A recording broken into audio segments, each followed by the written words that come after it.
yo estaba en El Salvador y me recuerdo que era un evento al aire libre, habían cerrado unas calles y habían puesto una tarima. Y empezamos, ¿verdad?, a predicar, cantando, alabando, y empezamos a predicar y me recuerdo que yo contaba mi testimonio en esa calle.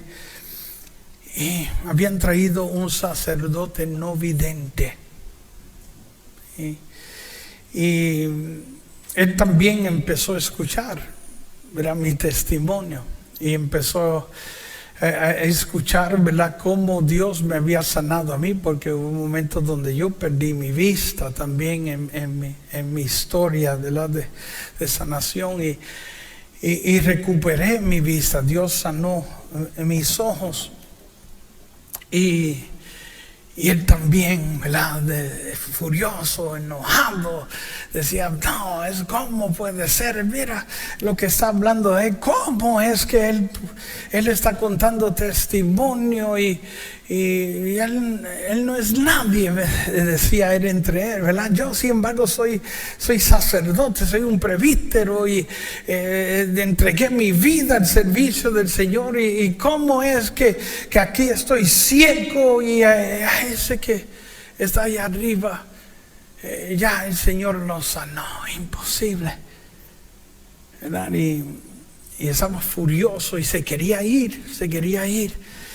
¿Y qué sucede? Que la persona que estaba con él lo vio molesto, lo vio angustiado y le preguntó, ¿pero qué te pasa? ¿Por qué te quieres ir? Porque no, escuche, ¿cómo es que él le está contando cómo Dios lo sanó a él y yo soy cura, soy sacerdote y aquí estoy ciego? ¿Cómo eso es posible? Me quiero ir, ¿verdad? Y es como la historia de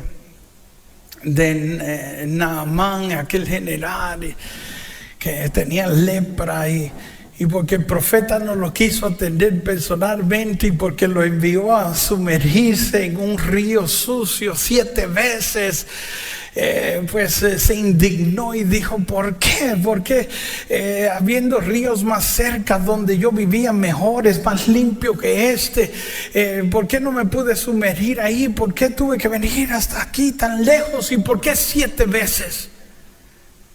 Y en su enojo, en su orgullo, ya se quería regresar. La suerte que había alguien ahí que pensaba mejor que él.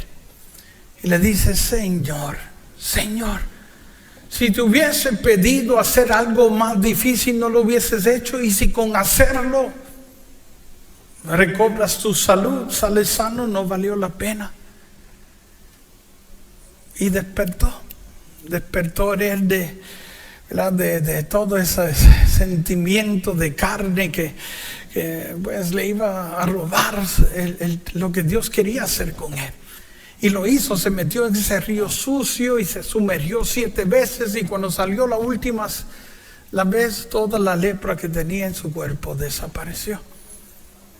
Pues este sacerdote así se sentía suerte que el que lo traía pensaba mejor que él, tenía una mejor mente que él.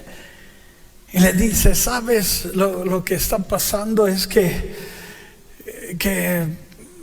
mira, la peor enfermedad, la peor condición que tienes, le dijo el sacerdote, no es su ceguera física, es su ceguera espiritual, le dijo. Y hasta que tú no te sanes, ¿verdad?, de todo lo que tú crees y de ese orgullo y no te humilles ante la poderosa mano de Dios y te sometas al Señor, pues Dios nunca va a obrar. Y sabe que él escuchó esas palabras y empezó a llorar.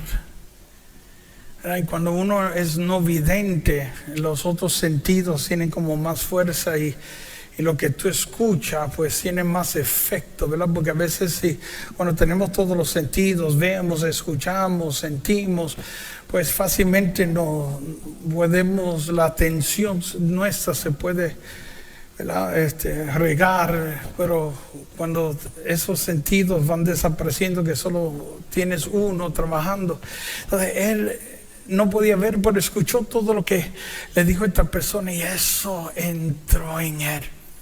Entró en él y empezó a llorar y empezó a pedirle perdón al Señor y iba llorando. Le decías, perdóname, Señor, por mi orgullo, por mi soberbia. Y empezó a pedirle perdón al Señor y llorando. ¿Verdad? La persona le dijo, ve donde él para que le ore. Y él no quería, porque yo era un laico y él era sacerdote. Pero en ese momento, cuando escuchó esas palabras, empezó a pedirle perdón a Dios y pasó. Pidió que lo trajeran y pasó.